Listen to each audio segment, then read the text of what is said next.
So 2020, am I right?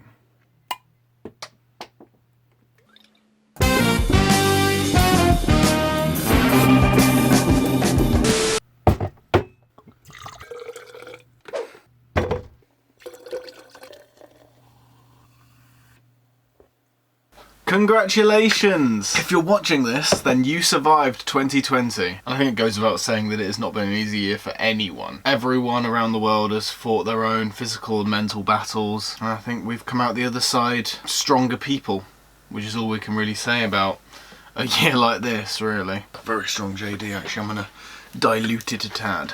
I think it's naive to hope that 2021 is gonna be miles better than 2020, because I've seen online loads of people say, oh, as soon as it strikes 0 midnight and 2021 is here, all the issues will go away, COVID will magically fuck off, when that it really isn't the case. We all have to take into consideration that these things don't go away overnight. I just realised my headphones are in shot. Get out of shot! I can say with confidence that I did the best that I could this year with what I was given. Obviously everyone wished for a better year. What's funny is that I had, at least at the time, I thought I had the worst year of my life with 2019, and when that turned over to 2020, I thought, well, it can't be worse than 2019, and I very quickly ate my words, and this year happened, as it were. Looking in hindsight, 2019 was nothing in comparison to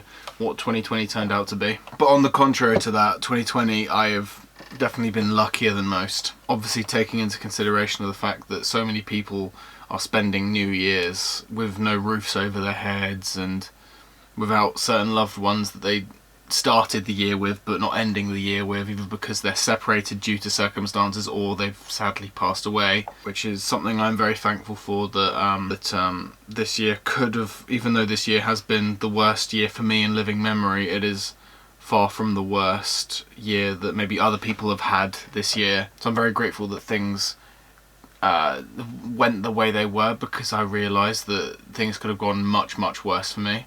But that won't take away from the fact that I'm going to go into 2021 with a much better attitude, a much better mindset. As well as that, this year I have learnt that life is too short to be wasting your time doing something that you don't want to do. I want to be in the mindset that if I died in 2021, I want to say to myself before I die that I have done absolutely everything in my power to do what I want with my life with the time that I have.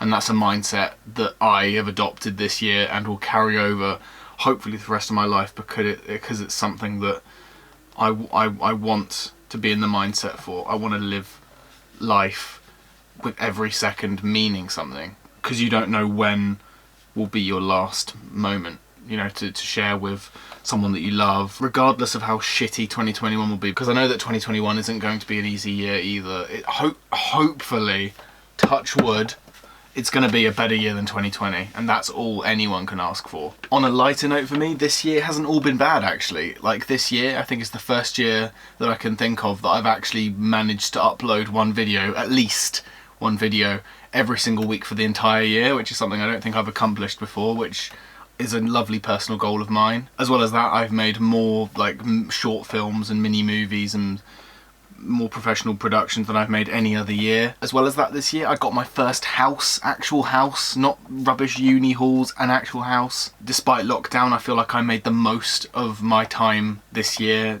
even though it was rubbish and it was dampened by the current global climate. I still am confident that I made the most of the situation, and so I'm very proud of myself for that. And obviously I finished my first year at uni and I'm starting my second, which is obviously big stuff in the grand scheme of things. So yeah, though 2020 was a bad year, let's hope for a better one with 2021. So with that said, let's take a moment of silence to remember and commemorate those fallen soldiers of 2020.